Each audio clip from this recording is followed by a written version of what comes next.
जब वंश maple leaf villa number 6 की तरफ गाड़ी चलाकर वापस पहुंचा, तब तक रात के 2 बज चुके थे। कार आंगन में पार्क करके वंश चुपचाप विला के अंदर गया और सीधे अपने कमरे में लौट आया। नहाने के बाद वंश बेड पर आकर लेट गया। उसके दिमाग में बार बार अक्षत और लेईहू की वो बात घूम रही थी कि आज रात गिरोह के अंदर एक गद्दार मौजूद हो सकता है। आयरन ब्लड अलायंस जितनी तेजी से ग्रो करेगा, उतना ही तय है कि अंदर से कुछ प्रॉब्लम्स भी निकलेंगी। आखिर दुनिया खतरनाक है और इंसानों के दिल का कोई भरोसा नहीं। ये ऐसी चीज है जिससे लगभग कोई भी क्लब बच नहीं पाता। लेकिन अगर अंदर की गड़बड़ियां समय रहते सुलझ जाएं, तो आयरन ब्लड अलायंस आगे चलकर और ज्यादा स्टेबल होकर और तेजी से आगे बढ़ पाएगा। वंश का इरादा तो बस नंबर 1 के दिए मिशन को पूरा करने का था, मगर अब उसके दिल में लेईहू और बाकी लोगों के लिए भी एक अलग सी फीलिंग आ गई थी। इसलिए अब वो सिर्फ मिशन के लिए नहीं कर रहा था, वो आयरन ब्लड अलायंस और लेईहू के फ्यूचर के बारे में भी सोच रहा था। लगता है मैं तभी सच में एक निष्क्रिय मैनेजर बन पाऊंगा, जब आयरन ब्लड अलायंस ऑफिशियली सही राह पर चल पड़े। पर चाहे जो हो जाए, आयरन ब्लड अलायंस को आगे बढ़ने से कोई नहीं रोक सकता। वंश इन्हीं बातों में डूबा रहा और आधी रात तक उसकी आंख नहीं लगी। उस रात ज्यादा कुछ नहीं हुआ और पलक झपकते ही सुबह हो गई। सुबह वंश ने हमेशा की तरह रिया और उसकी बहन के साथ नाश्ता किया। नाश्ते के बाद वंश ने रूही को स्कूल छोड़ा। फिर रिया को रिया इंटरनेशनल स्कूल ड्रॉप कर दिया। रिया को कंपनी में छोड़कर वंश सिक्योरिटी डिपार्टमेंट चला गया। क्योंकि वे लोग आधे महीने से मिले नहीं थे, तो सिक्योरिटी गार्ड्स वंश को वापस देखकर काफी खुश हो गए। वंश ने सबके लिए सुबह की एक मीटिंग रखी। वैसे भी सुबह की मीटिंग में खास कुछ नहीं था, बस सब मिलकर बातें कर रहे थे, हंसी मजाक चल रहा था। आधे घंटे बाद मीटिंग खत्म हो गई। कुंदन, एक पल रुक, मुझे तुझसे कुछ कहना है।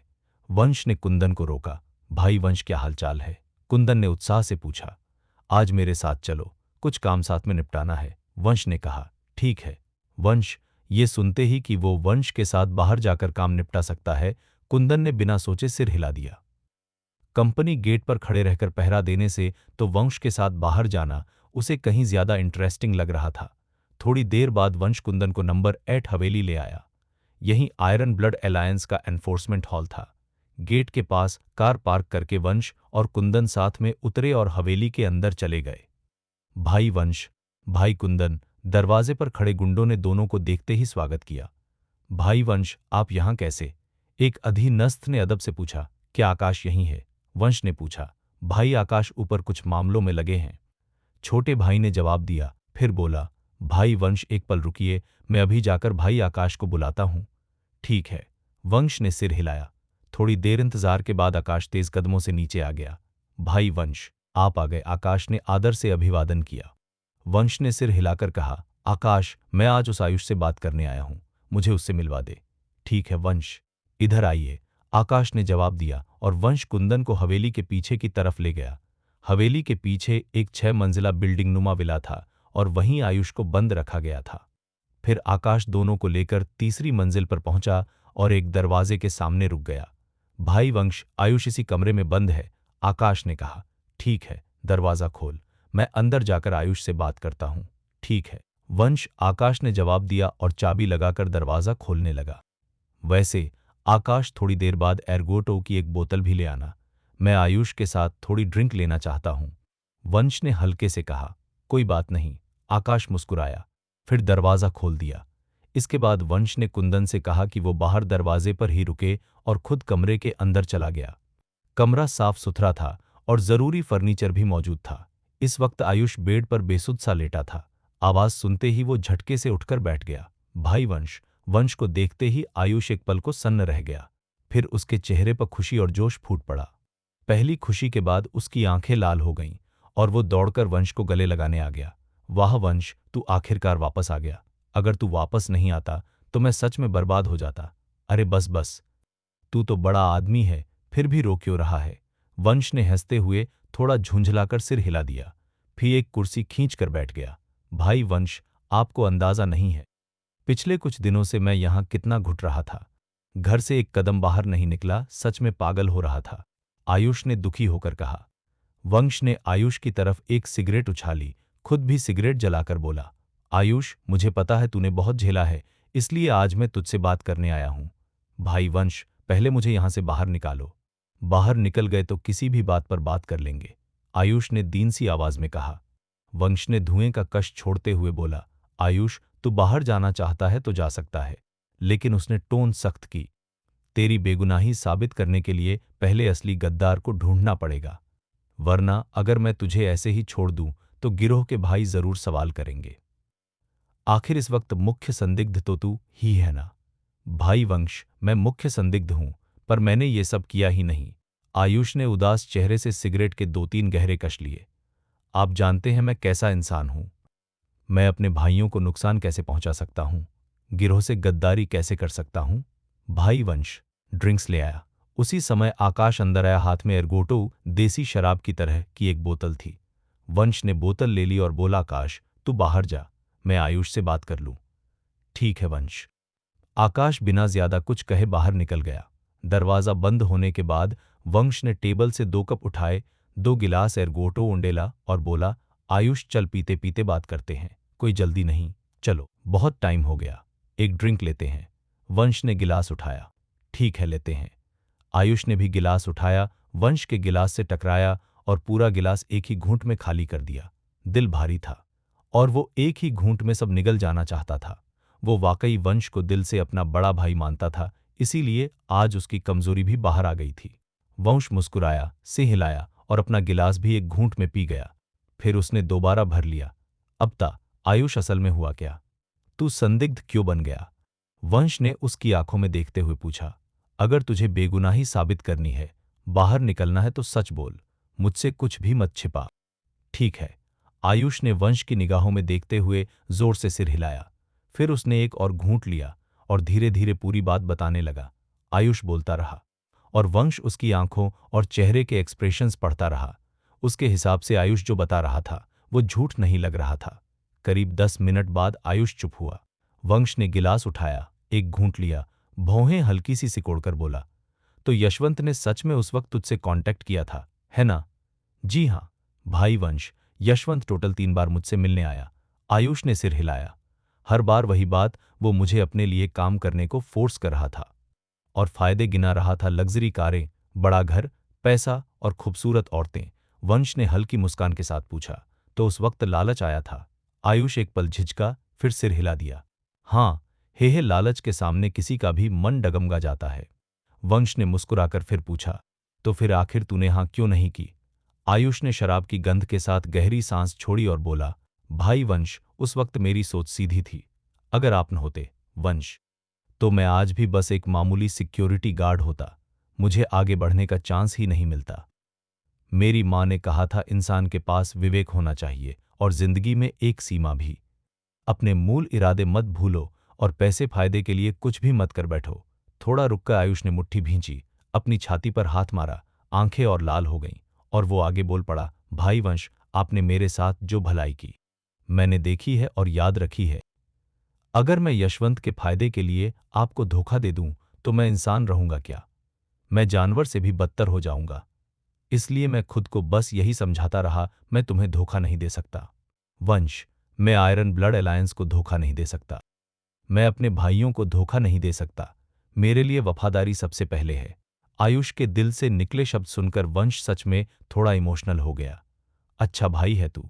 वंश ने गहरी सांस ली, फिर गिलास उठाकर आयुष के गिलास से टकराया और दोनों ने एक और गिलास एक ही घूंट में पी लिया। आयुष, तो तेरे हिसाब से असली गद्दार कौन है? वंश ने पूछा।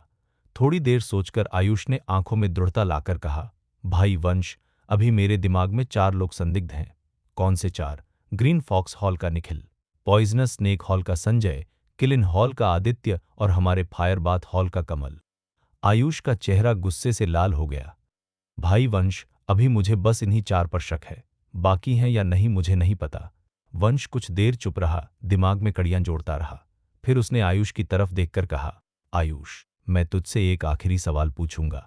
भाई वंश, बेझिझक पूछिए, मुझे जो भी पता होगा मैं सब बता दूंगा। आयुष ने छाती थपथपाई, तू गद्दार तो नहीं है? वंश ने उसकी आंखों में सीधा देखते हुए पूछा। नहीं। आयुष ने बिना रुके एकदम साफ आवाज में जवाब दिया। ठीक है आयुष, मैं तेरी बात मानता हूं। भाई वंश, मुझ पर भरोसा करने के लिए धन्यवाद। याद रख, अगर तू गद्दार निकला तो मैं तुझे अपने हाथों से मार दूंगा। वंश की आवाज ठंडी हो गई।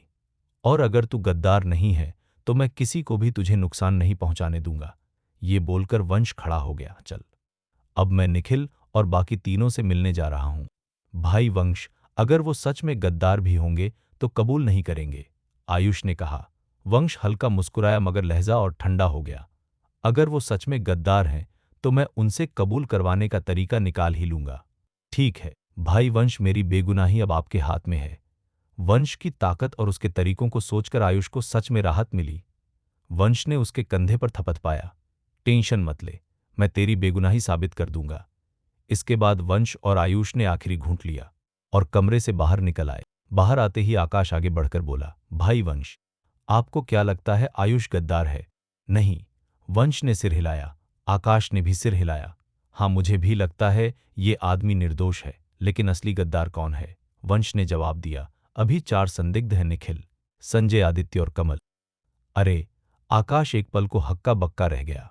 कहीं ऐसा तो नहीं कि चारों ही गद्दार हों? हो सकता है, नहीं भी हो सकता। इसलिए अब मैं खुद उनसे मिलने जा रहा हूं। वंश ने आंखें सिकोड़कर कहा, मुझे बता चारों अभी कहाँ हैं? ठीक है। आकाश ने सिर हिलाया और वंश को निखिल और बाकी तीनों के ठिकाने बता दिए। लोकेशंस पता चलने के बाद वंश कुंदन के साथ नंबर 8 हवेली से निकल गया। वंश ने तय किया कि पहले निखिल को ही देखेगा। आयुष के बयान के हिसाब से यही सबसे ज्यादा जोश में कूदा था, तो सबसे ज्यादा शक भी इसी पर जाता है।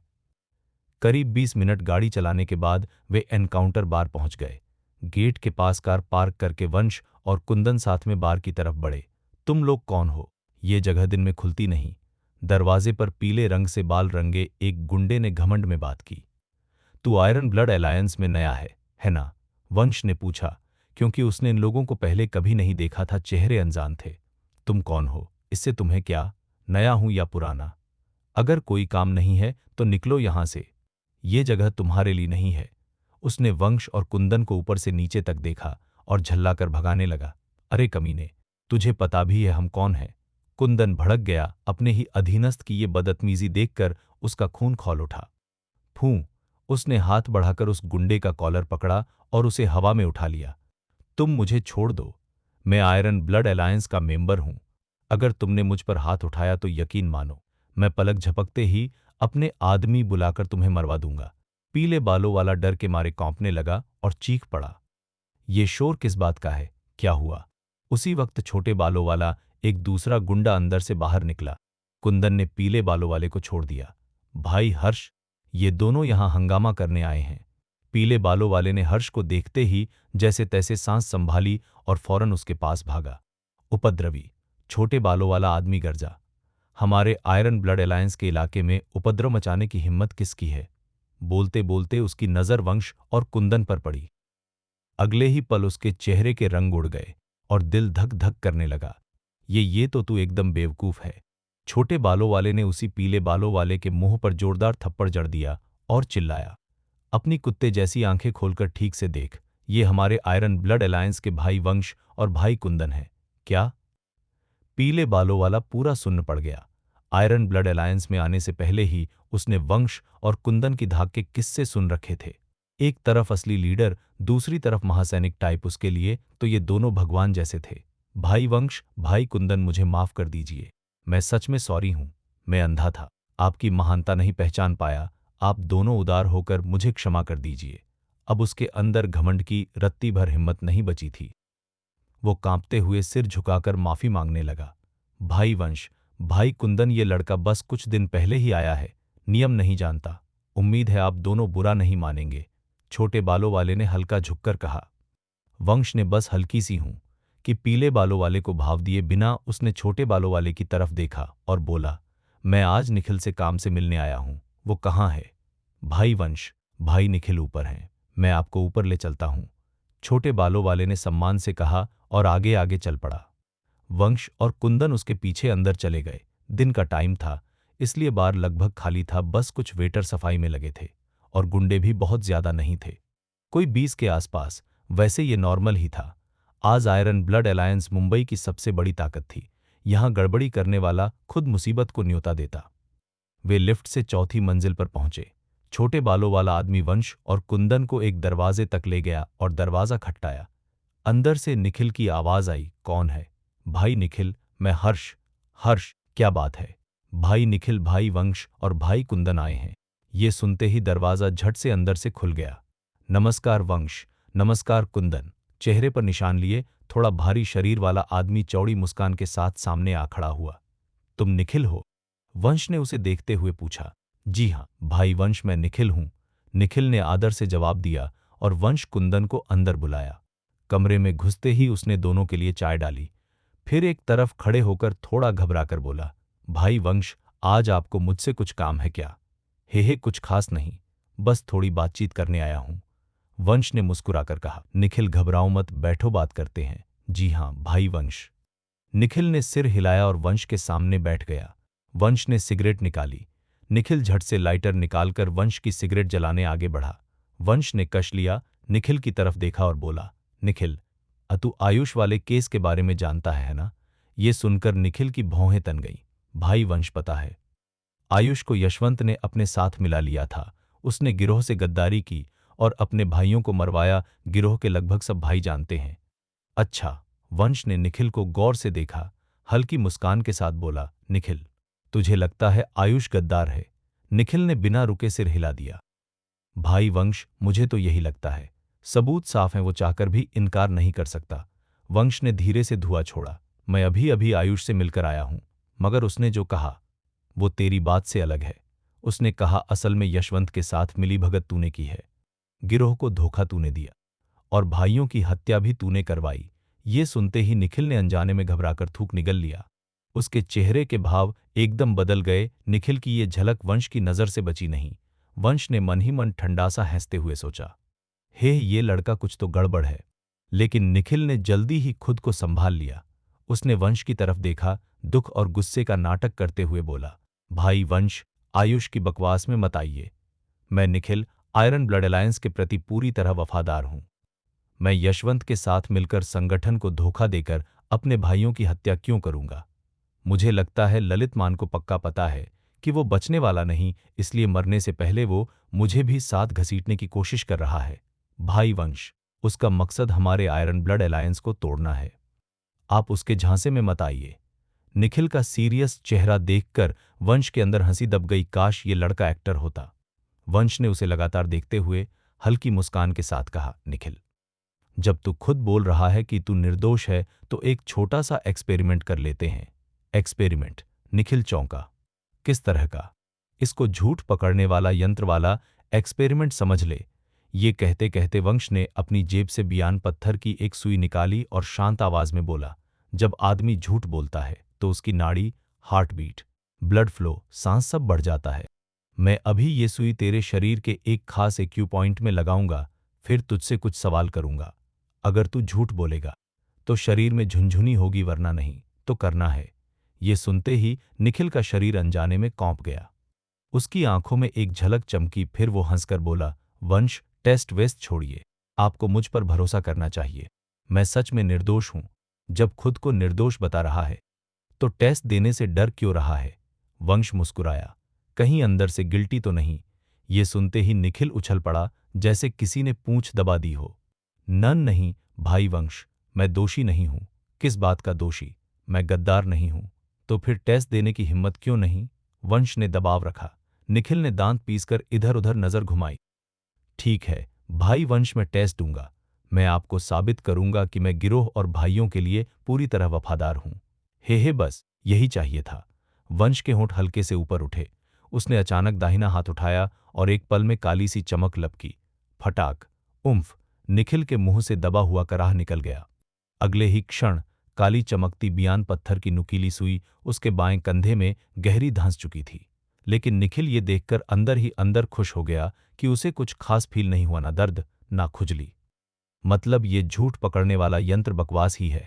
निखिल सीधा होकर वंश की तरफ देखता बोला, भाई वंश, पूछिए जो पूछना है। मैं वादा करता हूं मैं सच बोलूंगा, झूठ नहीं। ठीक है। वंश ने सिर हिलाया। होठों पर हल्की मुस्कान रखते हुए पूछा, निखिल, क्या तूने यशवंत के साथ मिलीभगत की है? मैंने नहीं। निखिल ने बिना सोचे सिर हिला दिया। सच में नहीं। वंश ने आंखें सिकोड़ लीं। निखिल, अगर तू झूठ बोलेगा तो तू अपना बायां हाथ उठा नहीं पाएगा और उसमें दर्द बढ़ता ही जाएगा। भाई वंश, मैंने यशवंत के साथ कोई साजिश नहीं रची, मैंने झूठ नहीं बोला, निखिल ने फिर जोर से कहा। लेकिन बोलते ही उसके शरीर में एक तेज सिहरन दौड़ गई। उसे लगा उसका बायां हाथ अपने आप लटक गया है, जैसे उसमें जान ही नहीं बची। वो ताकत लगाकर भी उसे उठा नहीं पा रहा था। निखिल बुरी तरह चौंक गया। ये क्या हो रहा है? क्या ये सच में काम कर रहा है? क्या हुआ निखिल? तू थोड़ा पीला लग रहा है। वंश ने मुस्कुराकर कहा। नहीं, मैं ठीक हूं। निखिल के माथे पर ठंडा पसीना चमकने लगा।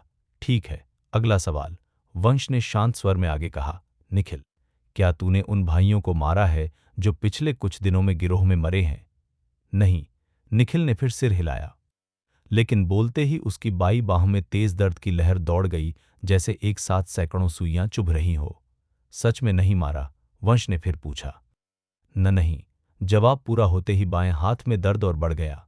अब दर्द सुई चुभने जैसा नहीं था, ऐसा लग रहा था जैसे लोहे का हथौड़ा हड्डी पर पड़ रहा हो। दर्द सहन से बाहर था। निखिल अब और खुद को रोक नहीं पाया। उसने अपनी बाईं बांह पकड़ी और दर्द से चीख पड़ा। उसके चेहरे से पसीना टपक रहा था, रंग एकदम लाल हो चुका था और चेहरे की मांसपेशियां फड़क रही थीं। ऐसा लग रहा था जैसे वो सच में जानलेवा दर्द में हो। एक तरफ खड़ा कुंदन तो हैरानी से मुंह खोले बस देखता ही रह गया। निखिल, तूने ही तो कहा था कि तू झूठ नहीं बोल रहा, फिर इतना दर्द क्यों हो रहा है? वंश ने निखिल को घूरते हुए तंज कसा। अब भी नहीं मानेगा। मैंने झूठ नहीं बोला। मैंने जो कहा वो सब वो अपनी बात पूरी भी नहीं कर पाया था कि उसके शरीर में दर्द की एक और तेज लहर दौड़ गई। उसका पूरा बदन कांप उठा। निखिल, मैं अभी तुझे साफ बता देता हूं, अगर तू यूं ही झूठ बोलता रहा और कबूल करने से इनकार करता रहा, ये दर्द धीरे धीरे तेरे बाएं हाथ से दाएं हाथ तक फैलेगा, फिर ऊपर के धड़ तक जाएगा, फिर ये दर्द नीचे वाले धड़ में उतर जाएगा और आखिर में पूरा शरीर दर्द से भर जाएगा, जब तक तू पूरी तरह लकवाग्रस्त होकर मर न जाए। वंश की आंखों में ठंडी चमक उभरी। उसकी आवाज धीमी थी मगर काटती हुई। आह! निखिल घबरा गया और सहज ही उसने हाथ बढ़ाकर बियान पत्थर की सुई खींचने की कोशिश की। सुई को जोर से बाहर खींचकर दिखा। वंश मुस्कुराया। निकाल दी तो मर जाएगा। भरोसा नहीं है तो अभी निकाल कर ट्राई कर ले। ये सुनते ही निखिल के चेहरे के भाव पलट गए। उसकी आंखों में कच्चा डर भर गया और जो दाहिना था आगे बढ़ा था वहीं रुक गया। उसे नहीं पता था वंश सच बोल रहा या नहीं। उसे बस दर्द से पागलपन आ रहा था, मगर वो रिस्क लेने की हिम्मत नहीं कर पा रहा था। वंश ने हल्की मुस्कान के साथ कहा, हाँ, और अगर तू अब झूठ नहीं बोलेगा तो दर्द भी नहीं होगा। वंश, बहुत दर्द हो रहा है। वंश, मुझे बचा ले, मुझे बचा ले। निखिल दर्द से तड़पता हुआ चीखता चिल्लाता जमीन पर लौट गया। ठीक है, मैं तुझसे आखिरी सवाल पूछूंगा और तुझे मुझे सच सच जवाब देना होगा, वंश ने कहा। ठीक है भाई वंश, पूछिए। निखिल सिकुड़कर बैठ गया और बड़ी मुश्किल से बोला।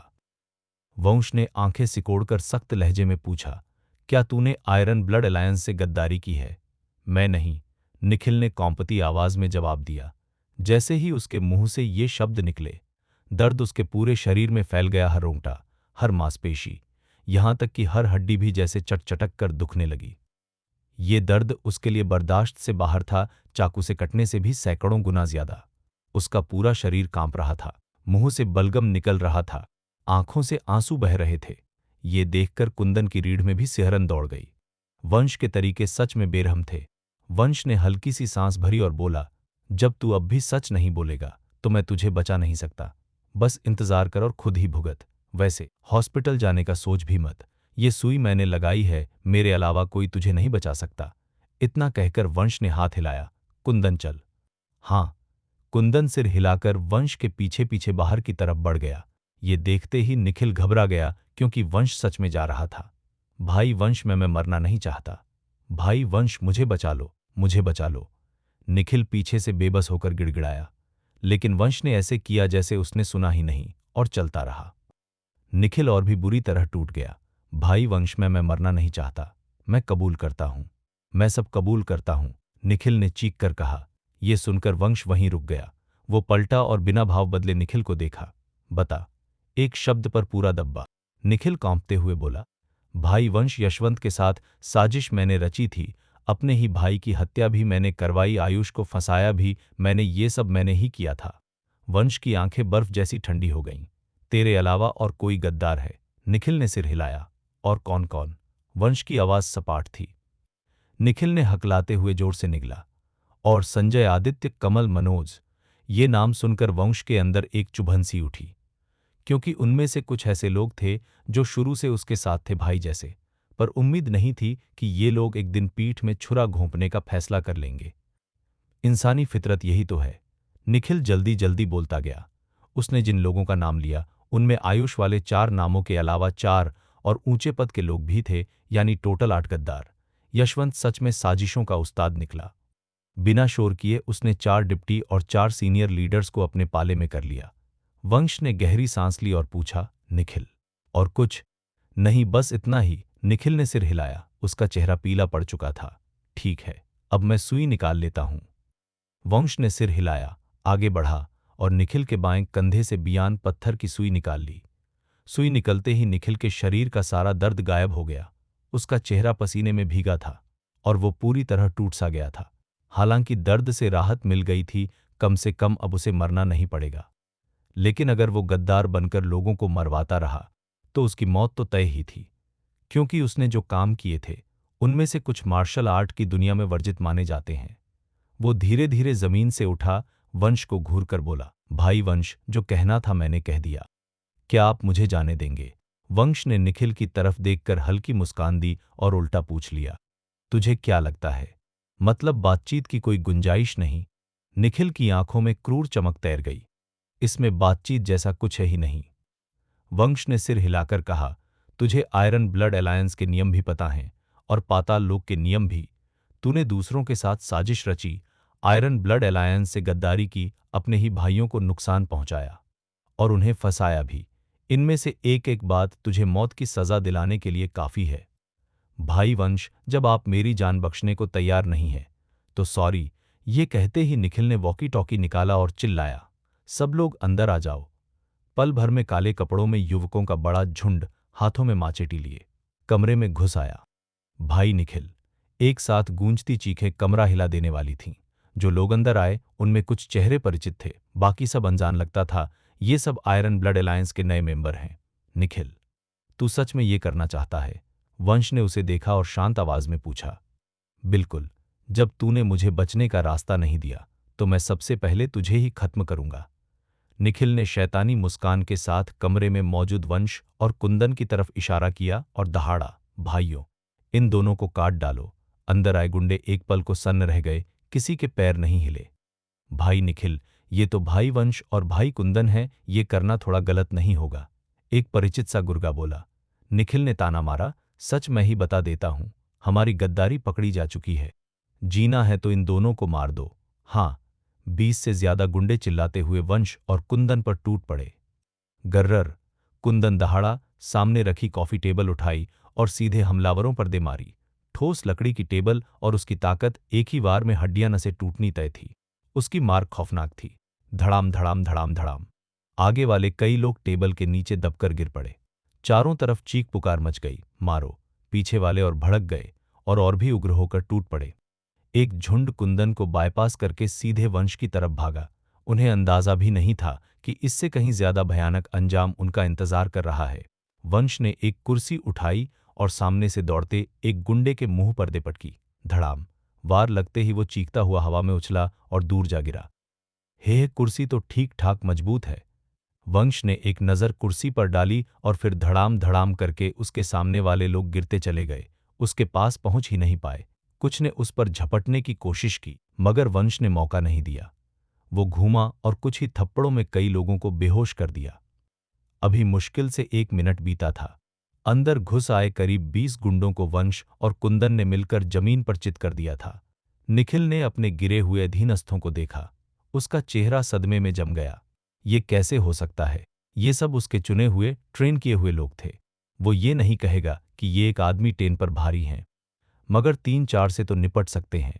फिर ये एलिट लोग वंश और कुंदन के सामने बच्चों की तरह क्यों बिखर गए, जिनमें रेजिस्ट करने की ताकत तक नहीं? ठीक निखिल, नाटक खत्म, मेरे साथ चल।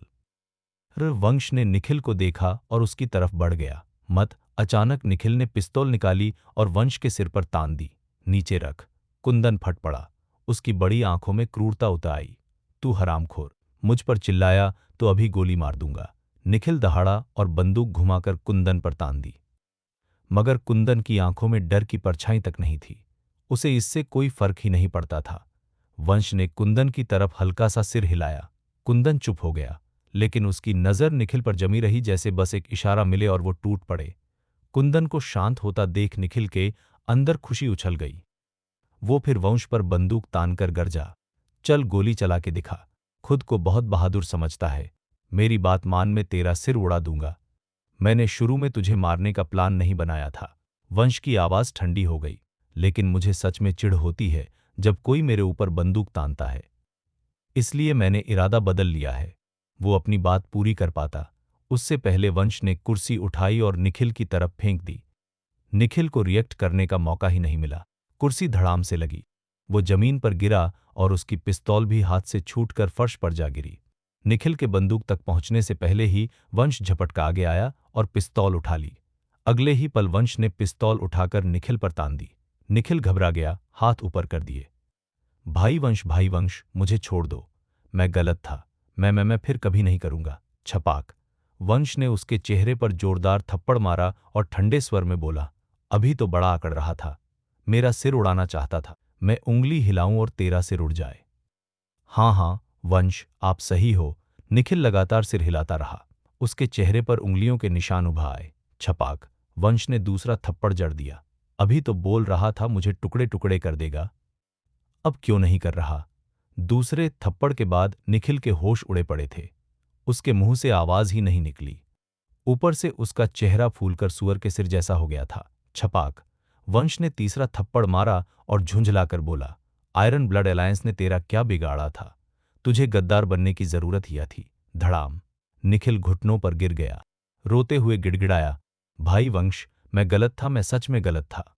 मुझे बाहर वालों के साथ साजिश नहीं करनी चाहिए थी। अपने भाइयों को धोखा नहीं देना चाहिए था। गिरोह को धोखा नहीं देना चाहिए था। भाई वंश, प्लीज मेरी जान बख्श दो। वंश की आंखें बर्फ जैसी ठंडी थीं। वो निखिल को घूरकर दहाड़ा, जब पता था तो किया क्यों? तुझे लगता है मैं तुझे छोड़ दूंगा? सपने देखना बंद कर। धड़ाम। वंश ने उसे जमीन पर धकेल दिया और बोला, कुंदन, इसे बांध और साथ ले चल। हाँ, कुंदन ने जवाब दिया। रस्सी ढूंढी और निखिल के हाथ पैर कसकर बांध दिए। वंश, तू मुझे पकड़ भी लेगा। तनी भी तेरे पास कोई सबूत नहीं कि मैं देशद्रोही हूं। निखिल छटपटाकर दहाड़ा। सबूत? वंश मुस्कुराया। बेशक है। ये कहते हुए वंश ने अपना फोन निकाला और अभी अभी वाली रिकॉर्डिंग चला दी। रिकॉर्डिंग सुनते ही निखिल के चेहरे से खून उतर गया। वंश, तूने तूने सच में रिकॉर्ड कर लिया।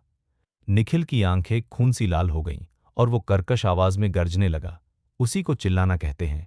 कुंदन ने अपना बड़ा पंखे जैसा हाथ उठाया, घुमाया और निखिल के मुंह पर जोरदार थप्पड़ दे मारा। छपाक। थप्पड़ इतना भारी था कि निखिल के मुंह से खून निकला और कई दांत भी बाहर आ गिरे। अब निखिल की हालत ये थी कि वो कराह भी ठीक से नहीं पा रहा था। कुंदन, चल। वंश ने हाथ हिलाया और कमरे से बाहर निकल गया। कुंदन ने निखिल को मरे कुत्ते की तरह उठाया और घसीटते हुए पीछे पीछे बाहर ले आया। नीचे उतरते ही उन्होंने देखा बार के एंट्रेंस पर दर्जन भर से ज्यादा गुंडे माचेटी लिए रास्ता रोके खड़े हैं। मगर जैसे ही उन्होंने दयनीय निखिल को देखा, सबके चेहरे उड़ गए और बदन कांपने लगे। वंश ने उन सबको बेरुखी से देखा और पूछा, क्या इस गद्दार के लिए बदला लेने आए हो? किसी ने कुछ नहीं कहा। सब बस डर से वंश को घूरते रहे, क्योंकि उनमें से कई पुराने लोग थे। उन्हें अच्छी तरह पता था कि वंश कितना खतरनाक है। वंश की नज़र और ठंडी हो गई। ध्यान से सुनो, तुम सब। अभी तक इस गद्दार के साथ जो भी किया, मैं उसे नज़रअंदाज कर सकता हूं। लेकिन इस पल के बाद अगर तुम गलत रास्ते पर चले तो तुम्हारा अंजाम भी उसी जैसा होगा, मौत। क्लैंग। उनमें से एक सरगना सा आदमी आगे आया। उसने अपना माचेटी नीचे फेंका। उसका चेहरा पछतावे से बिगड़ गया। भाई वंश, हम भी गद्दार नहीं बनना चाहते थे। निखिल ने हमें मजबूर किया। हम उसकी बात नहीं मानते तो वो हमें यहां तक कि हमारी बीवियों और बच्चों को भी मारने की धमकी देता था। इसलिए हमारे पास उसकी बात मानने के अलावा कोई रास्ता नहीं था। मैं गलत था, मैं सच में गलत था। भाई वंश, प्लीज हमारी जान बख्श दो। हम दोबारा ऐसा करने की हिम्मत नहीं करेंगे। हाँ वंश, हम सब जानते हैं हम गलत थे। भाई वंश, प्लीज प्लीज हमें छोड़ दो। इन गुंडों ने अपनी अपनी माचेटी जमीन पर फेंकी, घुटनों पर बैठ गए और नाक आंसू बहाते हुए वंश के सामने सिर झुका झुकाकर माफी मांगने लगे। वंश ने उन्हें देखा और सोचा इन सबको मार देना भी बहुत क्रूर होगा। आखिर इन्हें भी मजबूरी में धकेला गया था। ठीक है, तुम सब उठो, वंश ने हाथ हिलाकर सख्ती से कहा। मौत से तो बच गए मगर सजा से नहीं। तुमने गलती की है, लॉ एनफोर्समेंट ऑफिस जाओ और अपनी सजा लो। अगर मुझे पता चला कि कोई भागने की सोच रहा है, बिना बताए निकलने की कोशिश कर रहा है, तो मैं उसे जान से मार दूंगा, समझे? समझ गए, समझ गए। धन्यवाद धन्यवाद वंश। भाई वंश, जान बचाने के लिए बहुत बहुत धन्यवाद। ये सुनते ही कि अब उन्हें मरना नहीं पड़ेगा, सब लोग वंश के प्रति कौंपती हुई कृतज्ञता दिखाने लगे। बार बार धन्यवाद बोलने लगे। कुंदन चल, अगला टारगेट। वंश ने और कुछ नहीं कहा और कुंदन के साथ बार से बाहर निकल गया। भाई वंश, अब कहाँ जाना है? कुंदन ने जोश में पूछा। कुंदन को वंश के साथ गद्दार पकड़ना और लड़ाई करना मजेदार लग रहा था। वंश ने आंखें सिकोड़कर कहा, अब कमल को ढूंढते हैं, आयुष का भरोसेमंद साथी और अग्नि स्नानशाला का डिप्टी लीडर। ये कमीना सच में धोखा देने की हिम्मत कर बैठा घटिया। ठीक है, कुंदन मुस्कुराकर सिर हिला गया। इसके बाद वंश ने गाड़ी गोल्डन ट्राइपॉड नाइट क्लब की तरफ मोड़ दी। आयुष ने ही बताया था कि कमल अक्सर वहीं टिकता है। गेट पर कार पार्क करके वंश और कुंदन साथ में नाइट क्लब की तरफ बढ़े। भाई वंश, भाई कुंदन, आप यहां क्यों आए हैं? दरवाजे पर ड्यूटी दे रहा अधीनस्थ घबराकर पूछ बैठा। कमल से थोड़ा काम है, उसी से मिलने आए हैं, वंश ने लापरवाही से जवाब दिया। भाई वंश, आप डिप्टी हॉल मास्टर कमल से मिलने क्यों? लगता है तुझे बहुत सवाल पूछने की आदत है। वंश ने उसे ठंडी नजर से देखा। हाँ हाँ वंश, मैं ज्यादा बोल गया, मैं खुद को थप्पड़ मारता हूं। उसने खुद को एक थप्पड़ मारा, आंखें झपकाईं और बनावटी मुस्कान के साथ बोला। भाई वंश, उप प्रमुख जू थर्ड फ्लोर के वीआईपी रूम में आराम कर रहे हैं, मैं आपको वहां ले चलता हूं। ठीक है, वंश ने सिर हिलाया। भाई वंश, भाई कुंदन, इधर आइए, वो युवक आदर से बोला और दोनों को ऊपर ले चला। लेकिन आधे रास्ते में उसने एक वेटर को आंख मारी। वेटर ने चुपचाप सिर हिलाया और फौरन साइड में जाकर फोन करने लगा। उसी वक्त थर्ड फ्लोर का वीआईपी प्राइवेट रूम। कमल सोफे पर पीठ टिकाकर बैठा था, होठों में सिगार दबा था, आंखें आधी मिची हुई थीं और वो पूरी तरह रिलैक्स दिख रहा था। उसके आगे पीछे दो खूबसूरत सुडौल लड़कियां उसकी टांगें दबा रही थीं। वाइस हॉल मास्टर कमल, कंफर्टेबल लग रहा है? एक लड़की ने लचकती आवाज में पूछा। बहुत कंफर्टेबल, एकदम कंफर्टेबल, कमल ने आंखें मिचकाकर कहा। और सुन, अब से मुझे डिप्टी हॉल मास्टर कमल मत कहना, मुझे हॉल मास्टर कमल कहना, समझी? समझ गई मास्टर कमल, लड़की ने मीठी नाजुक आवाज में कहा। हे, ये सुनना ज्यादा अच्छा लगता है। कमल ने एक लड़की को बाहों में खींच लिया। उसके हाथ बेचैन होने लगे और वो गंदे ढंग से हंसते हुए बोला। आराम तो है, लेकिन सिर्फ मसाज से क्या होगा? फिर आपको क्या चाहिए? लड़की ने नखरे किए। बेशक वही। कमल ने शरारती मुस्कान दी और जैसे ही वो लड़की पर झपटने ही वाला था, दरवाजे पर तेज तेज दस्तक हुई। कौन है? कमल ने हाथ रोक लिया और चिढ़कर चिल्लाया। और मास्टर, मैं हूं, एक बहुत जरूरी खबर है। बाहर से आदमी की आवाज आई, तेज। कमल एक पल ठिठका, फिर उठकर दरवाजा खोल दिया। सामने एक गंजा आदमी खड़ा था। तेज, क्या है? कमल ने खींचकर पूछा। मास्टर, भाई वंश और भाई कुंदन आपसे मिलने आए हैं और अभी ऊपर आ रहे हैं, गंजे ने बताया। वंश, कुंदन, कमल ने भौहें चढ़ाईं। मुझसे क्या चाहिए उन्हें? मास्टर, क्या वो आयुष की वजह से आए हैं? गंजे ने दबे डर में पूछा। कमल के चेहरे पर एक झटका सा आया। बहुत संभव है। मास्टर, अब क्या करें? कहीं उन्हें पता तो नहीं चल गया कि हम गद्दार हैं? गंजे के अंदर टेंशन भर गई। कमल की आंखों में ठंडी चमक उतर आई। अगर उन्हें नहीं पता तो ठीक, लेकिन अगर उन्हें पता है तो आज ये दोनों यहां से जिंदा नहीं जाएंगे। तू तुरंत कुछ बंदूकधारियों को बाहर ड्यूटी पर लगा दे। अगर मैं अगले ही मिनट तुझे बुलाऊं तो सब अंदर घुस आना, समझा? मैंने आपके बारे में सुन रखा है। ठीक है, जा तैयारी कर। कमल ने हाथ हिला दिया। गंजा आदमी जाते ही कमल वापस कमरे में आया और दोनों लड़कियों से बोला, तुम दोनों अंदर वाले कमरे में चली जाओ और मेरा इंतजार करो। ये काम निपटाकर मैं आता हूं। जी हां मास्टर कमल। दोनों ने आंख मारी और कमर मटकाती हुई अंदर वाले कमरे की तरफ चली गईं। कमल ने धीरे से सांस संभाली, फिर अंदर वाले कमरे में गया और दरवाजा बंद कर लिया। ज्यादा देर नहीं लगी। अपने आदमी की अगुवाई में वंश और कुंदन वीआईपी रूम तक पहुंच गए। उस अधीनस्थ ने दरवाज खटखटाया। कौन है? कमल की आवाज आई। वाइस हॉल मास्टर कमल। भाई वंश और भाई कुंदन आपसे एक बात के सिलसिले में मिलना चाहते हैं, अधीनस्थ ने जवाब दिया। दरवाज़ा तुरंत खुल गया। दरवाजे पर वंश और कुंदन को देखकर कमल ने हैरानी का नाटक किया। भाई वंश, भाई कुंदन, आप यहाँ कैसे? कमल, तुझसे एक बात करनी है, वंश ने कहा। ओह ठीक है वंश। कुंदन, अंदर आइए, कमल ने अदब से कहा और साइड हो गया। वंश और कुंदन कमरे में घुसे तो कमल ने अपने अधीनस्थ को हल्का सा इशारा किया। वो युवक सिर हिलाकर तुरंत निकल गया। कमल ने दरवाज़ा बंद किया, मुड़ा और मुस्कुराते हुए बोला, भाई वंश, मेरे लायक क्या काम है? तुझे पता है आयुष को एनफोर्समेंट हॉल में बंद किया गया है ना? वंश ने कमल को देखते हुए शांत स्वर में पूछा। कब तक है? कमल एक पल को रुका, फिर बोला, भाई वंश, आप नहीं जानते, हॉल मास्टर आयुष ने यशवंत के साथ मिलकर गिरोह से गद्दारी की और गिरोह के कुछ भाइयों की हत्या भी कर दी, इसलिए उसे बंद किया गया। मैं तो खुद बहुत परेशान हूं। मैंने पहले ही हॉल मास्टर आयुष को बोला था कि यशवंत के चक्कर में मत पड़ो, मगर उन्होंने मेरी बात नहीं मानी। बहुत दुखी हो रहे हो? वंश ने आंखें सिकोड़कर ठंडे लहजे में कहा। मुझे तो लगता है आयुष के पकड़े जाने से सबसे ज्यादा खुश तू ही है ना? कमल के चेहरे के भाव बदले। भाई वंश, आपका क्या मतलब है? मुझे समझ नहीं आया। हॉल मास्टर आयुष और मैं भाइयों जैसे हैं, उनके साथ ऐसा हुआ तो मैं खुश कैसे हो सकता हूं? ये सुनते ही वंश की आंखें और ठंडी हो गईं। कमल, तुझे भाईचारा पता भी है। तूने यशवंत के साथ मिलकर साजिश रची, आयरन ब्लड अलायंस से गद्दारी की, अपने ही भाइयों को नुकसान पहुंचाया और तूने उस आयुष को भी फंसाया जिसने तुझ पर इतना भरोसा किया। इसे तू भाई कहता है? मुझे आयुष पर्च में तरस आता है, वो तेरे जैसे निर्दयी धोखेबाज कमीने के साथ दोस्ती कर ही कैसे पाया? कमल का चेहरा झट से पीला पड़ गया। वो घबराकर बोला, भाई वंश, ये सब मैंने नहीं किया, ये सब आयुष ने किया है, मेरा इससे कोई लेना देना नहीं। चुप रहो। वंश ठंडे लहजे में गरजा, तू मरने वाला है, फिर भी इतनी अकड़ दिखा रहा है। भाई वंश, मैं दिखावा नहीं कर रहा, मैंने सच में वो सब नहीं किया, कमल घबराकर बोला। कमल इतना डर गया कि उसके पैर कांपने लगे और वो वहीं जमीन पर घुटनों के बल बैठ गया। हे कमल, एक्टिंग बुरी नहीं है, वंश ने ठंडी हंसी हंसकर कहा। अगर निखिल ने तेरा नाम पहले ही उगला न होता तो मैं सच में बेवकूफ बन जाता। चल, तुझे दिखाता हूं क्या है। कहते हुए वंश ने फोन निकाला और थोड़ी देर पहले निखिल के साथ हुई बातचीत की रिकॉर्डिंग चला दी। तुम्हारे अलावा क्या कोई और गद्दार है? हाँ, और कौन है? और संजय, आदित्य, कमल, मनोज। यहीं वंश ने रिकॉर्डिंग रोक दी और फोन साइड में रख दिया।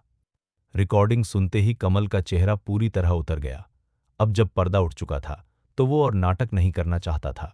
हे वंश, निखिल से कबूल करवाने में तू वाकई माहिर है, कमल ने ठंडी सी मुस्कान के साथ कहा और धीरे धीरे खड़ा हो गया। तो कबूल कर रहा है? वंश ने उसे घूरते हुए पूछा। कमल ने कंधे उचकाए। हाँ, ठीक है, मैंने यशवंत के साथ मिलकर आयरन ब्लड अलायंस से गद्दारी की, पर उससे क्या फर्क पड़ता है? कहावत है ना, जो खुद की परवाह नहीं करता उसे कुदरत भी नहीं छोड़ती। आयरन ब्लड अलायंस में रहकर बिना किसी इज्जत के दूसरों के हुक्म मानने से अच्छा है मैं बॉस यशवंत के साथ काम करूं। मेरे बॉस ने मुझसे वादा किया है, मैं उनके साथ रहा तो मेरा फ्यूचर अभी से कहीं ज्यादा ब्राइट होगा। तो आयुष से गद्दारी करने की वजह यही थी? वंश ने बिना भाव बदले पूछा। और क्या ये वजह कम है? कमल ने झल्लाकर जवाब दिया। ठीक है, जब तूने गुनाह कबूल कर लिया है तो मेरे साथ चल। वंश की आवाज सख्त हो गई। मैं तुझे नहीं मारूंगा, तेरी लाश आयुष के हवाले की जाएगी। इतना बोलकर वंश ने हाथ हिलाया। कुंदन, इसे बांध और ले चल।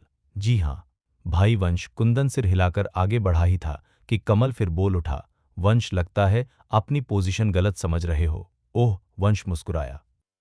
तो बता तेरी पोजीशन क्या है? कमल दरवाजे की तरफ चिल्लाया। जल्दी अंदर आओ।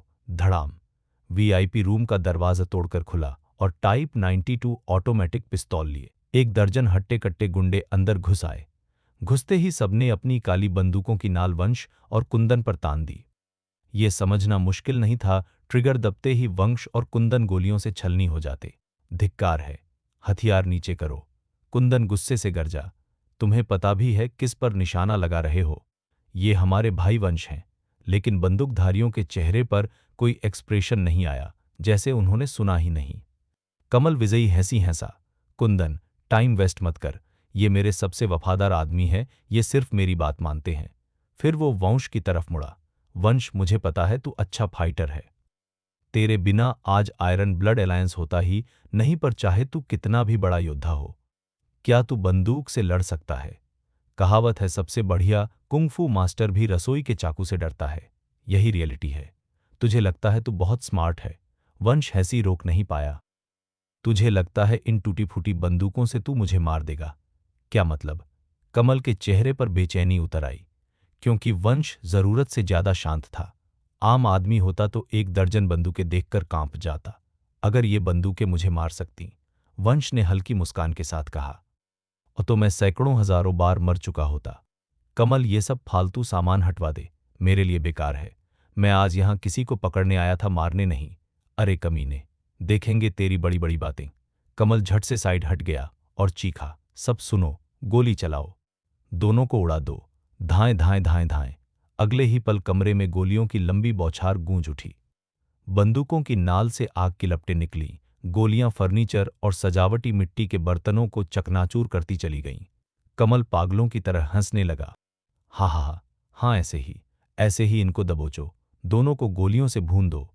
लेकिन किसी को समझने का मौका भी नहीं मिला। कुंदन सोफे के पीछे कवर ले चुका था और वंश की परछाई सी आकृति करीब 15-16 फीट दूर से एक भूत की तरह पलक झपकते ही एक बंदूकधारी के बगल में पहुंच गई।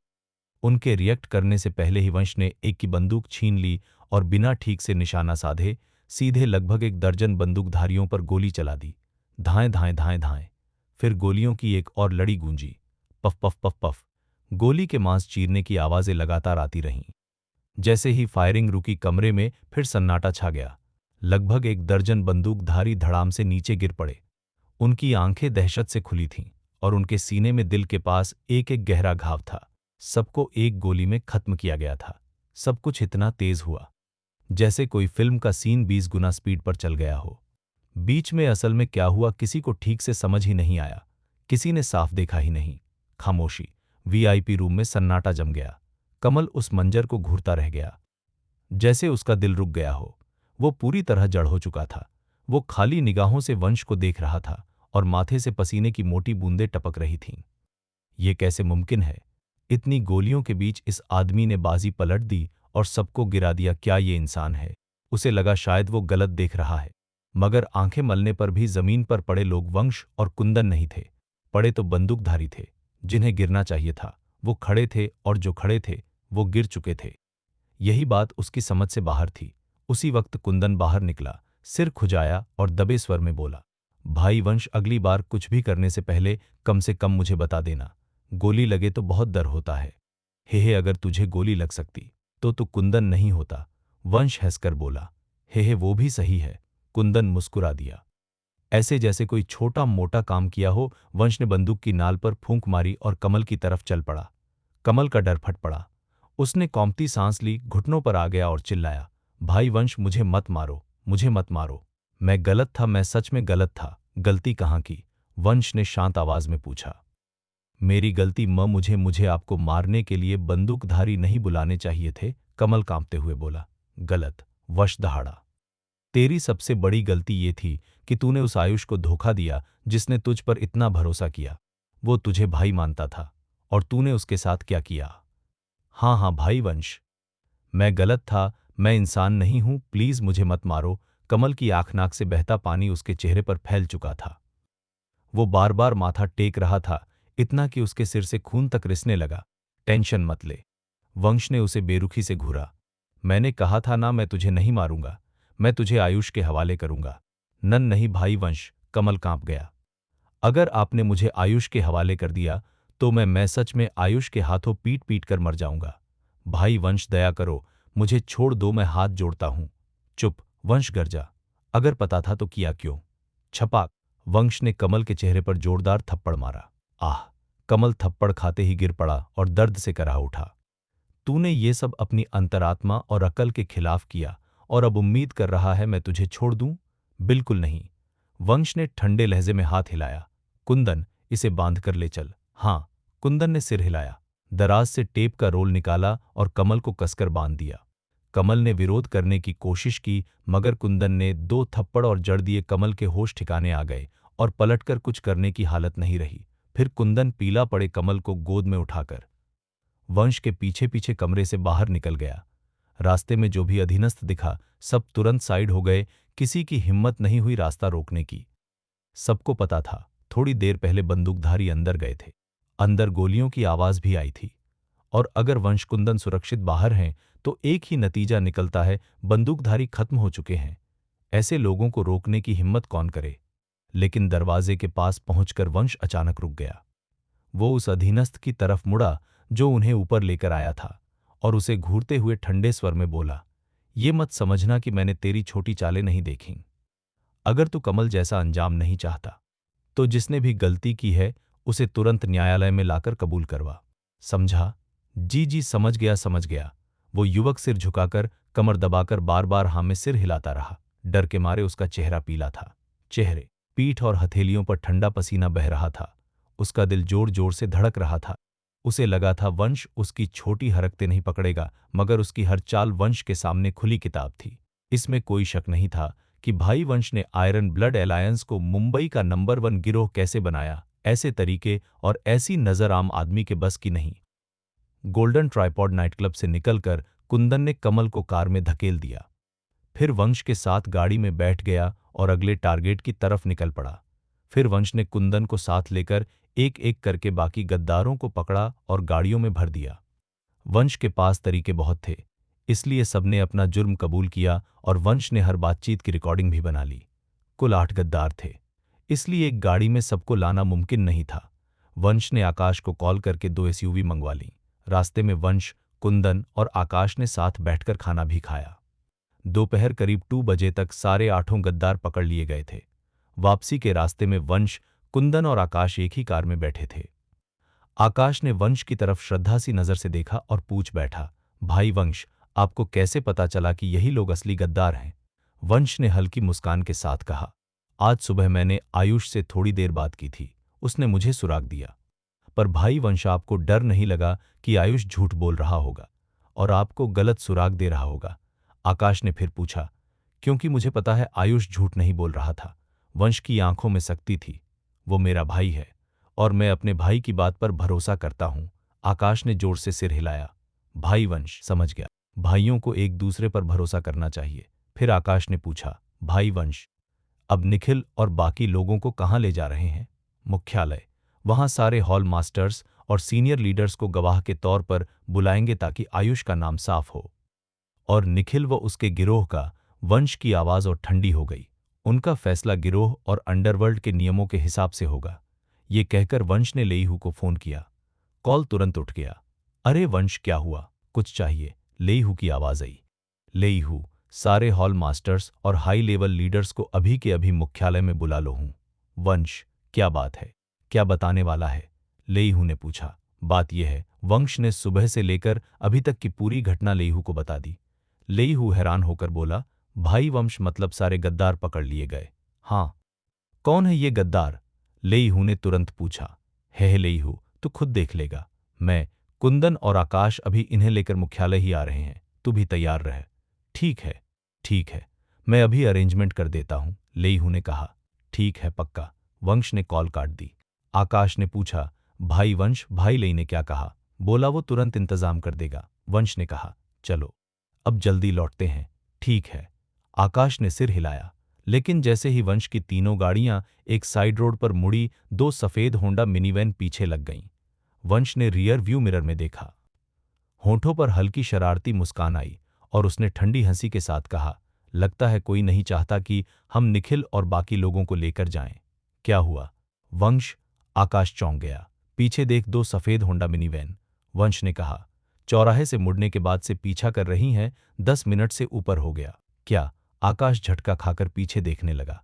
सच में 2 सफेद मिनीवैन ठीक पीछे थीं। भाई वंश, क्या हमें मुख्यालय फोन करके मदद मंगानी चाहिए? आकाश ने सुझाया। जरूरत नहीं, कुंदन हंसकर बोला। अगर ये रास्ता रोकने की हिम्मत करेंगे तो मैं अकेला ही संभाल लूंगा। वंश ने मुस्कुराकर कहा, कुंदन सही है, ये छोटी मोटी मछलियां हमें नहीं रोक सकती। ठीक है। आकाश ने सिर हिलाया। हम खुद ही हैंडल कर लेंगे। उन्हें वंश और कुंदन की काबिलियत पर पूरा भरोसा था। पर तभी दोनों तरफ की गलियों से 2 काली होंडा मिनीवैन तेजी से निकल आईं। भाई वंश, आगे देखो, 2 और गाड़ियां। आकाश के चेहरे के रंग बदल गए। उसने आगे इशारा किया। हाँ, देख लिया। वंश की आंखों में ठंडी चमक उतर आई। आकाश, हम तीनों नीचे उतरेंगे और इन्हें निपटा देंगे, और बाकी भाइयों को गाड़ी में ही रहने देना और निखिल व बाकी गद्दारों पर नजर रखने को कहना। जी हाँ, भाई वंश। आकाश ने सिर हिलाया और बाकी दो गाड़ियों में बैठे साथियों को फोन करके बोल दिया। कॉल खत्म होते ही आगे वाली दोनों काली मिनीवैन बीच सड़क में रुक गईं। उसी वक्त पीछे वाली दोनों सफेद मिनीवैन भी रुक गईं। चारों ने मिलकर वंश की तीनों गाड़ियों को घेर लिया, बीच में फंसा दिया। चलो आकाश, कुंदन उतरते हैं, वंश ने कहा। दरवाजा खोला और बाहर आ गया। कुंदन और आकाश भी उतर आए। जैसे ही ये तीनों बाहर निकले, चारों मिनीवैन से लोग भी बाहर आने लगे। कुल मिलाकर 1 दर्जन से ज्यादा लोग थे। करीब 1 दर्जन गुंडे माचेटी लिए हुए और काले मार्शल आर्ट यूनिफॉर्म में 4 पाकिस्तानी तलवारबाज, हाथों में समुराई टाइप तलवारें। भाई वंश, ये कौन लोग हैं? आकाश ने हैरानी से पूछा। वंश ने आंखें सिकोड़ ली। यशवंत अब पाकिस्तानियों के साथ हाथ मिला रहा है तो ये लोग उसी के भेजे हुए होंगे। उसी समय उनमें से एक जो लीडर लग रहा था आगे आया। उसने वंश और उसके 2 साथियों को ऊपर से नीचे तक देखा और घमंड से बोला, तुम तीनों ध्यान से सुन लो। अभी गाड़ियों से लोगों को बाहर निकालो, और अगर मैं ना निकालूं तो? वंश ने तंज से पूछा। लीडर ने खतरनाक मुस्कान दी। तो तुम में से कोई भी यहां से जिंदा नहीं जाएगा। है निकम्मों का झुंड, इतनी बड़ी बातें। वंश ने व्यंग्य किया। जुबान फिसल गई तो काटनी पड़ जाएगी, डर नहीं लगता तुम? लीडर का चेहरा गुस्से से लाल हो गया। उसने तलवार तानते हुए चीख मारी, जाओ, इन्हें मार डालो, मार डालो। लगभग 1 दर्जन गुंडे, जिनके हाथों में माचेटी थे, चिल्लाते हुए वंश और उसके दोनों साथियों की तरफ दौड़ पड़े। कुंदन, आकाश, अपनी चाल चलो। वंश ने बस इतना कहा और खुद भी सीधा भीड़ की तरफ झपट पड़ा। कुंदन और आकाश भी तुरंत उसके पीछे पीछे आगे बढ़ गए। धड़ाम धड़ाम धड़ाम, लात घूंसे की बौछार गूंज उठी। वंश और उसके दोनों साथियों के खतरनाक हमलों के सामने गुंडे एक एक करके गिरते चले गए, कोई पेट पकड़कर, कोई पसलियां, कोई चेहरा, और सब दर्द से कराहने लगे। लीडर का दिमाग सुन्न पड़ गया। ये क्या बकवास है? ये तीनों इतने राक्षस कैसे हैं? छपाक, वंश ने एक गुंडे को ऐसी लात मारी कि उसका जबड़ा चकनाचूर हो गया। वो हवा में उछला और धड़ाम से जमीन पर आ गिरा। 3 मिनट से भी कम समय में लगभग 1 दर्जन गुंडे जमीन पर पड़े तड़प रहे थे। अब सिर्फ लीडर और 4 पाकिस्तानी तलवारबाज बचे थे। इन बेकारों को भेजना टाइम वेस्ट था। वंश ने चारों तलवारबाजों को इशारा किया। तुम चारों एक साथ आओ। लीडर का चेहरा गुस्से से टेढ़ा हो गया। उसने उन चारों पर चिल्लाकर कहा, कामरान, खालिद, यासिर, मुर्तजा, इन तीनों को खत्म कर दो। चारों पाकिस्तानी तलवारबाजों ने सिर हिलाया, अपनी कटाना टाइप तलवारें कसकर पकड़ी और दहाड़ते हुए वंश और उसके साथियों की तरफ दौड़ पड़े। कुंदन, चल, साथ में ठोकते हैं। वंश ने एक लाइन फेंकी और खुद आगे बढ़कर वार ले लिया। कुंदन का चेहरा भी जोश से भर गया। वो भी झपट्टा मारकर आगे बढ़ा। पलक झपकते ही वंश और कुंदन की भिड़ंत उन 4 तलवारबाजों से हो गई। तुम जैसे निकम्मे हमारे रास्ते में खड़े होने की हिम्मत करते हो? कुंदन बड़बड़ाया। मौत को दावत दे रहे हो? अपने दादा झा का ये घूंसा खाओ। कुंदन ने अपनी विशाल मुट्ठी उठाई और उनमें से एक पर पूरी ताकत से दे मारी। बेवकूफ! पाकिस्तानी तलवारबाज दहाड़ा और कटाना टाइप तलवार उठाकर कुंदन पर वार कर दिया। कुंदन आगे बढ़ा और उसी पल एक ऐसा मुक्का मारा जो तलवार की धार से टकरा गया। टंकार! एक तीखी आवाज गूंजी। कुंदन का मुक्का बेहिसाब ताकतवर था। तलवारबाज के हाथ में तेज दर्द उठा, बांह सुन्न पड़ गई और उसकी तलवार छूटकर दूर जा गिरी।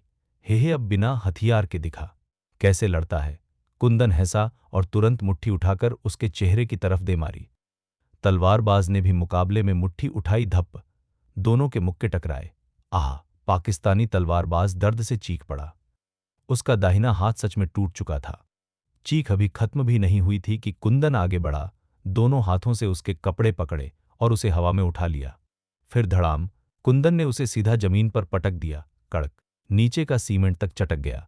तलवारबाज ने खून की उल्टी की और बेसुध पड़ा रह गया। पास खड़ा लीडर पूरी तरह सन्न रह गया। ये आदमी सच में राक्षस है। सिर्फ कुछ मुक्कों लातों में उसने एक तलवारबाज को गिरा दिया। उसी पल कुंदन की रीढ़ में सिहरन दौड़ गई। वो झट से साइड हुआ। भूश! ठंडी चमक की एक लकीर। दूसरा तलवारबाज जो छुपकर वार करने आया था, उसकी तलवार खाली हवा चीरती निकल गई। धिक्कार है, मुझ पर घात लगाने की हिम्मत! कुंदन गुस्से से दहाड़ा। बाजी कुआन! उसकी आवाज अभी गूंजी ही थी कि कुंदन की मुट्ठियां घूमी, जैसे दहाड़ता ड्रैगन टूट पड़ा हो और उसका वार सीधे उस तलवारबाज पर जा लगा। तलवारबाज भी पीछे हटने वाला नहीं था। उसने तलवार कसकर पकड़ी और हताशा में कुंदन पर झपट गया। Swish swish swish swish. Kundan भी बेवकूफ नहीं था, मारते वक्त बचाव भी कर रहा था। 5-6 वार बचाकर वो एक कदम अंदर घुसा और घुमाकर उसकी छाती पर घूंसा ठोक दिया। उह! तलवारबाज 3 कदम पीछे लड़खड़ाया, चेहरा पीला पड़ गया, गला ऊपर नीचे हुआ और मुंह के कोने से खून टपकने लगा। अपनी औकात के दम पर सोच रहा है मुझसे भिड़ेगा। कुंदन ने मुट्ठी भींचते हुए तंज कसा। ले, 3 और खा। तीनों मुक्के बिजली की तरह तेज थे और हर मुक्का पिछले से भारी। तलवारबाज संभल ही नहीं पाया। धड़ाम!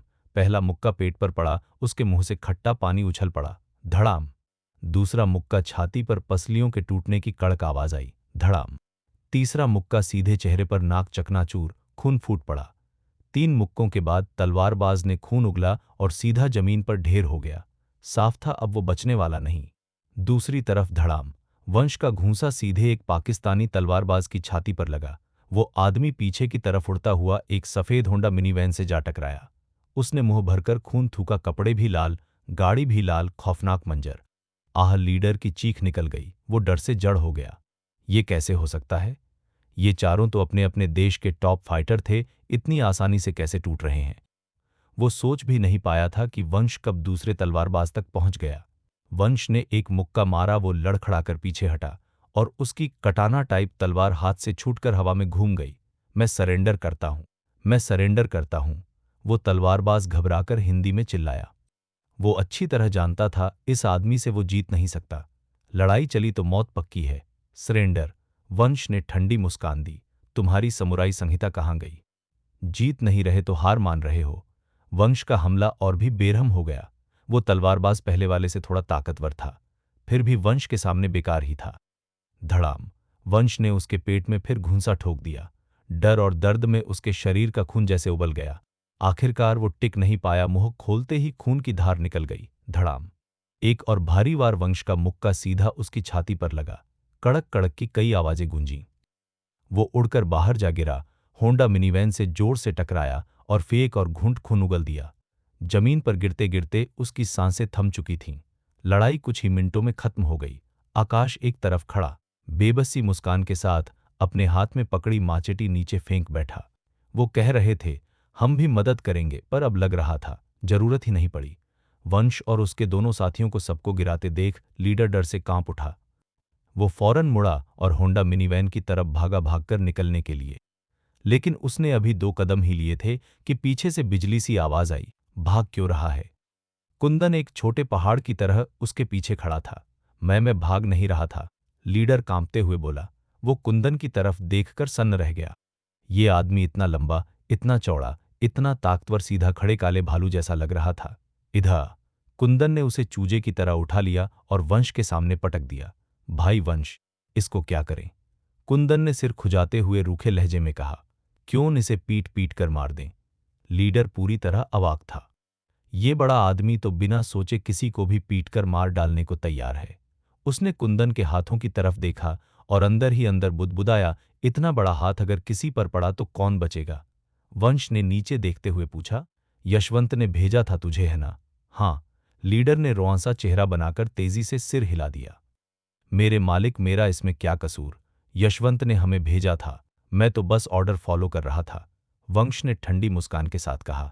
वापस जा और यशवंत को बोल कल बच जाना उसकी किस्मत थी। उसे कहना गर्दन अच्छी तरह धो ले और मेरा इंतजार करे। बहुत जल्द मैं खुद उसे मारूंगा। हाँ हाँ। लीडर बार बार सिर हिलाता रहा। एक शब्द भी और बोलने की हिम्मत नहीं हुई। कुंदन, आकाश चलो, वंश ने कहा। और तीनों वापस कार में बैठ गए। कुछ देर बाद वंश और उसका काफिला वहां से निकल गया।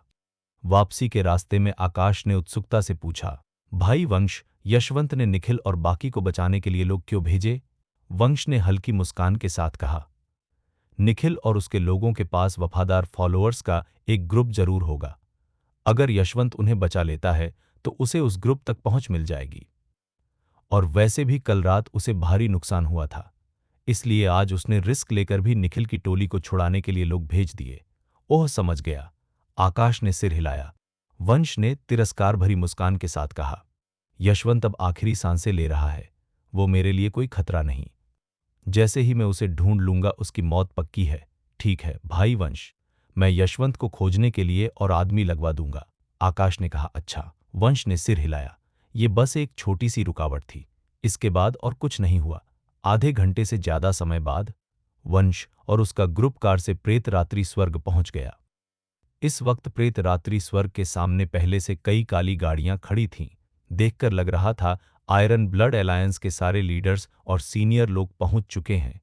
लेईहू और अक्षत पहले से दरवाजे पर इंतजार कर रहे थे। गाड़ी रुकते ही वंश, कुंदन और आकाश उतरे और आगे बढ़े। वंश, तू वापस आ गया। लेईहू तुरंत आगे आया।